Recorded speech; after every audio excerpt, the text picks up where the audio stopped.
What's going on, everybody? This is PH Darian, the guy with no PhD. It depends on who you ask. I got a PhD. And I'm going to be talking about a video. I'm going to be doing a little bit of reaction to some U.S. military advanced shooting techniques or advanced shooting in general from the military in Afghanistan and just different clips. However, this video, it's going to be longer, but I'm going to condense it down to what's important. So my background, for those of you who don't know, I have been in the military just over 21 years. I am a firearms instructor at a basic boot camp level, and I am also a firearms instructor for advanced combat type shooting. They do overlap. There is step one before you get to step two. However, every branch of the military shoots differently, and then even within the branch, we shoot differently based on our job. Very little people in the military that wear the uniform will see any sort of combat throughout their entire career. And even those who are put in position to see combat, they still won't shoot a lot. So this whole vast everybody in the military shoots like this is false.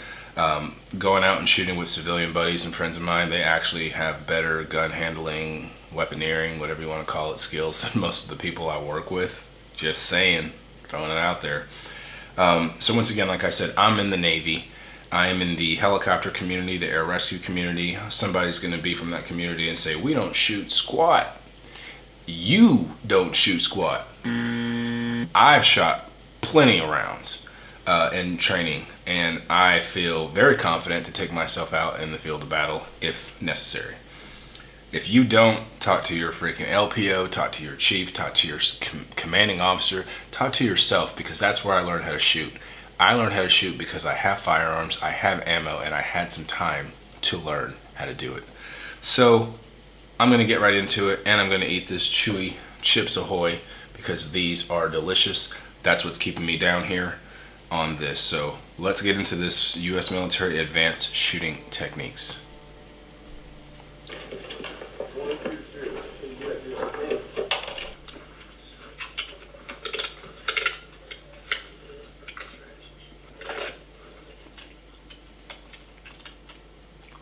Okay, cold.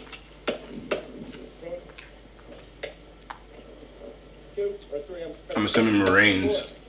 Looks like Marines.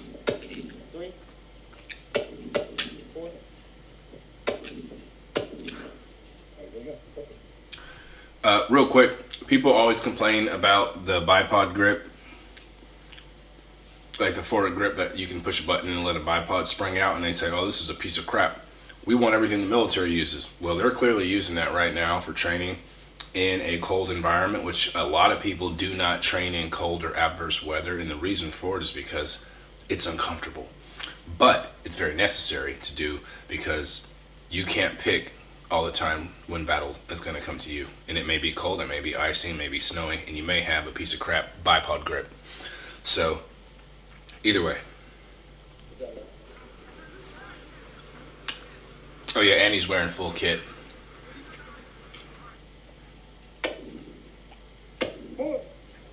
Bruh. Got the 20-inch out.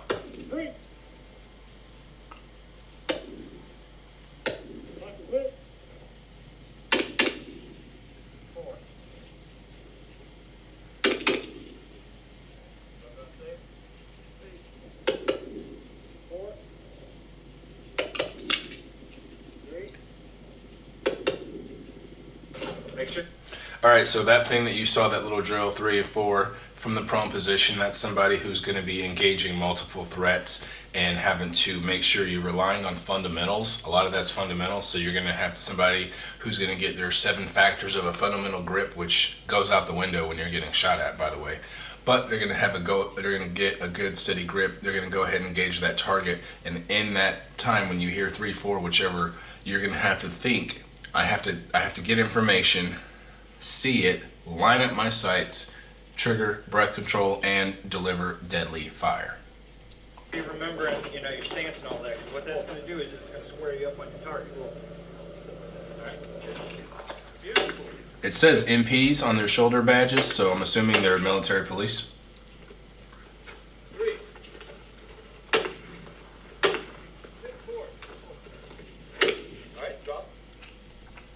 All right, the person with their hand on their shoulder while the other person is shooting is the line coach or the range safety officer. And sometimes you need that person there within an arm's reach. I wouldn't necessarily have my hand on them, but I want to make sure that person's adrenaline is not pumping so much that they turn around and sweep an entire crowd of people with a Condition 1 firearm. I have had that happen, and there's a reason people are that close. But you're good, man. Good job. Good work, guys.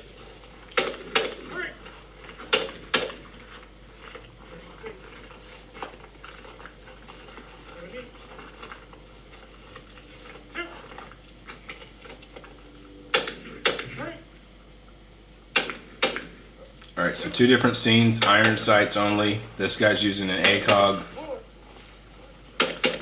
2, 3, 4.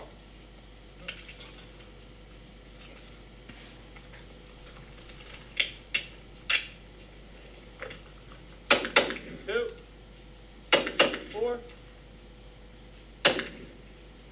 Shape it up.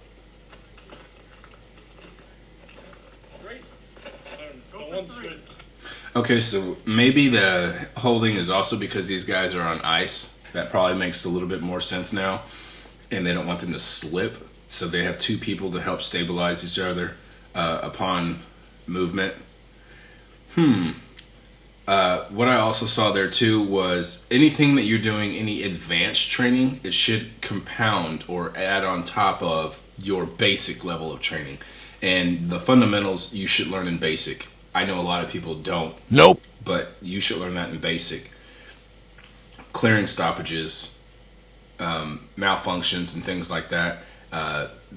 Some people would just say even how to shoot. Overall basic marksmanship. Can you hit that piece of paper? Yes, you can. While it's static training in a non-icy cold environment and all that stuff. Can you just shoot what you're looking at? Yes. Okay, cool. Now that you can do all that, you know how to hold the gun, you know the safety rules applied. Now can you put all that together and then do dynamic stuff, move, go from standing to kneeling to prone, back and forth, running out of ammo, having to do speed reloads, tack reloads, make the decision, should I reload, when's the best time to reload? It's going to be either on the move or behind cover. You never want to be standing still in front of the enemy, getting all your stuff out, looking like a complete idiot.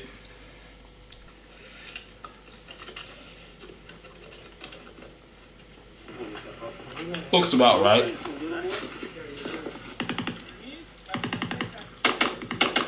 Use what you got, dude. Shoot it.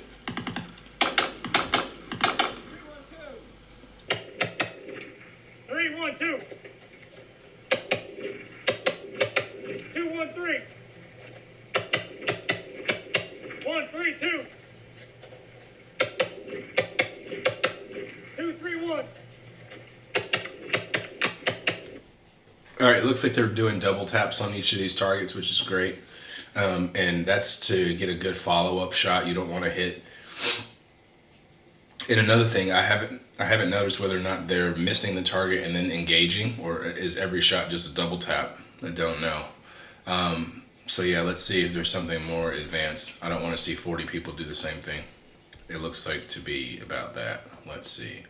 Okay, I see EOTech on this guy's stuff. Let's see. 2,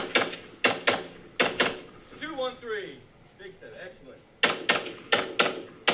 1, 2, 3. 3, 2, 1. Yep. All right. All right, so this is essentially the same thing we just saw. It's just from a different perspective. Instead of staring at the shooter, you're actually looking at how far the targets are from them. And this is still very effective combat distance. Everybody thinks you need to be punching people away hundreds of meters. Nope. Most of the time, if you're going to be in a gunfight, statistically speaking, it's going to be close. The target's going to be big, and it's going to happen very fast. And most likely they're shooting back at you as well. So this is also going to be something that I'm not here. I'm in the comfort of my room in Italy, eating cookies, talking to you beautiful people, and watching people freeze to death as they try and shoot. So they obviously have to worry about the elevation gain. So that is one of the stressors that I would put on somebody if I can. I use my environment to help stress them out. because that is a part of combat shooting. And that is where you can deliver deadly fire or, effective fire on somebody like this, right? It's cold, so it's going to be harder for them to breathe. You may lose dexterity and fine motor skills like manipulating safeties and even triggers. And then you're wearing all that kit, so you're going to be breathing in and out, and your diaphragm's going to be trying to expand, and you can't as much with body armor. And that's just going to add to your stress level. And then having to move underneath this 550 cord between these two posts, that is something that will be an effective drill. It may look really stupid or simple to somebody right now, but I can guarantee you do that enough times until you get it down within a certain time parameter.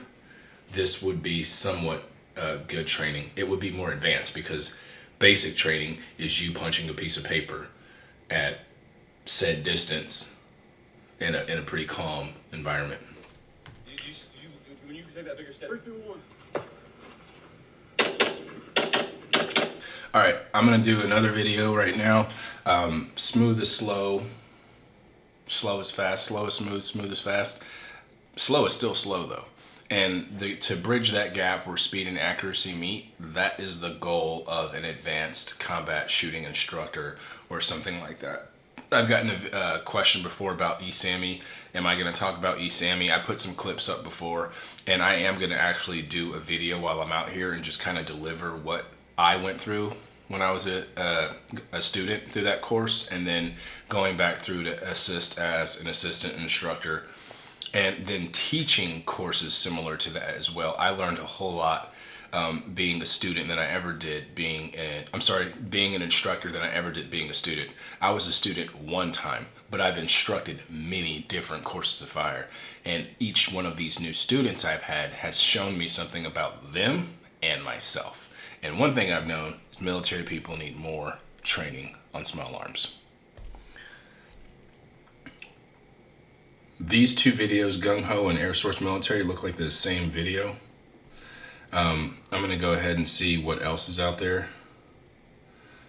Soldiers sniper training. That's interesting. I've had sniper shooting out of my helicopter before. They didn't like it very much. Nope. Remember, like I said, I'm in the Navy, so if there's something in here that your branch or what your buddy who's a retired fill in the blank. Oh dang, someone's getting chased by a dog right now. There are some stray dogs on this base that have been cracking me up lately. It's 12 in the morning. Why am I up at 12 in the morning? I just can't go to sleep, I guess. They've been chasing people, I guess, coming up to them thinking the puppy's cute, and then that dog is like, nah, I don't want any of this stuff. And then they're like scaring them off. It's pretty funny. I'm gonna hit another one of these Gung Ho videos, so shout out to whoever this person is. I'm gonna see what this is as well. So this is Shoot the Enemy, military handgun training. Let's see what they do specifically. I can tell you right now they got a lanyard on their pistol that looks like the M9 Beretta. My mission is to help you achieve more proficiency with that tool, okay? Now, we talked about dry fire, okay? Dry fire is huge for making you a better shot, especially since we're all shooting Berettas, and there's a freaking long pull, or SIGs, same thing, long double action trigger pull, okay?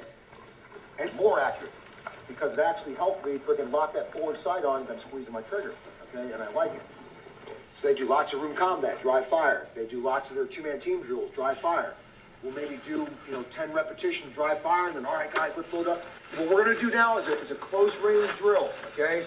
And a close-range drill is what it's going to do is completely put you in the universe of the forward sight.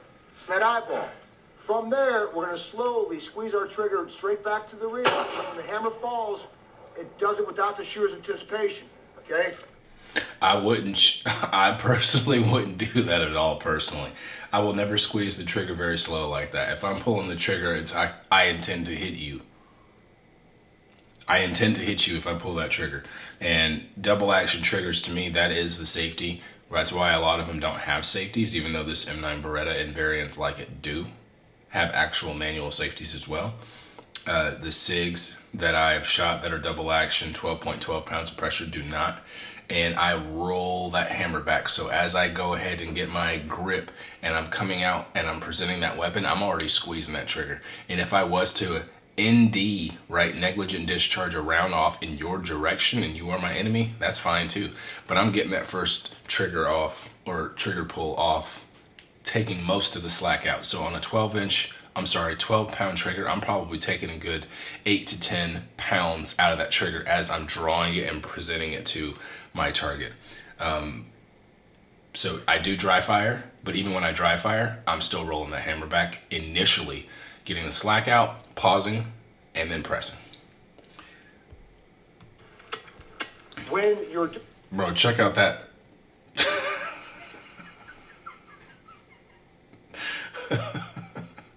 Someone shot Buddy in the eye. But like, look at the dude on the bottom. That dude is just chilling. He looks familiar. Doing it, don't look at your hole and don't go like, oh, I just shot lower. Now I got to shoot lower again to make it one hole. No. Go back to the eyeball, back on the eye, and when you're squeezing your trigger to the rear and it goes off, it needs to surprise you, and it should be in the same spot. What? Good. Punch. Focus on your forward sight. Squeeze that trigger. And that right there is exactly my point. So you see somebody's GoPro helmet cam looking down at him, you hear the timer, the buzzer, or whatever, threat, fire, whatever the command was to engage, and he slowly starts taking that slack out of that trigger. If I was one of these stationary targets, I would have had the first shot off a while ago. Even if I didn't hit you, which I probably will, you would have been scared, right? And then you would have still been like, oh God, what's going on? I would have already been in single action at this point, putting accurate, more effective fire on you while you're still trying to pull out double action slack.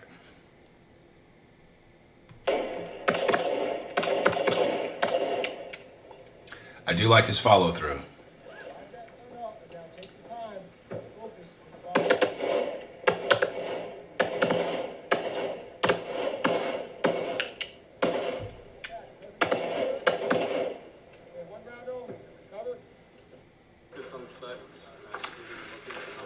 Putting some makeup on this dude. All right, cool. So that's that. I'm gonna go ahead and stop it right there for now. And I think that's kind of funny and completely different topic. I'm gonna go ahead and kind of give a brief rundown of why I'm going to do that video. And it's not just because a lot of people have asked me about the ESAMI course and, hey, I'd love to see this, I'd love to see you shoot this course, fire, and blah, blah, blah. And I think we all do. I like watching people shoot. However, you can be accurate with it if you understand what the fuck you're actually doing. So that's in there, that's that. So I'm gonna go full auto, but not just yet. There is a burst mode. If you did have a limp arm, you got shot in your arm or something like that, you can just let it rest like this. So it does not take a whole lot to shoot full auto. A lot of people think, oh, I need to white knuckle this the whole time. Nope. You don't, but you do have to lean into it. If you're standing like this with a gun, you will back off. Just go ahead.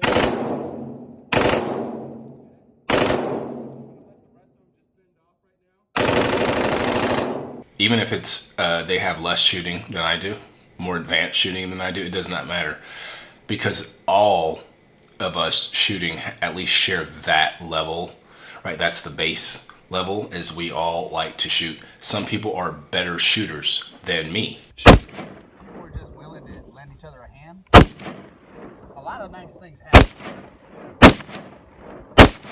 But they are probably not as fast as me, or they are faster than me, but they can't hit as accurately as I can.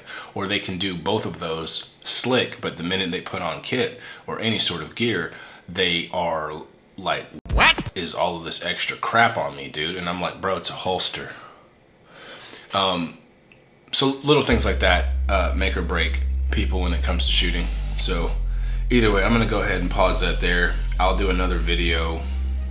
If you want to see more videos like this, let me know in the comment section below. Once again, thumbs up, share, subscribe, do all that stuff that YouTube asked me to tell you so that other people may like this video. Please, even if you don't subscribe, at least like the video. Just hit the button, you know, just go ahead and take your little mouse or your tablet and just push it right now. So either way, that's my video for the night. This is PH Darren, the guy with no PhD, but depends on who you ask. I got a PhD. And I'm out. Peace.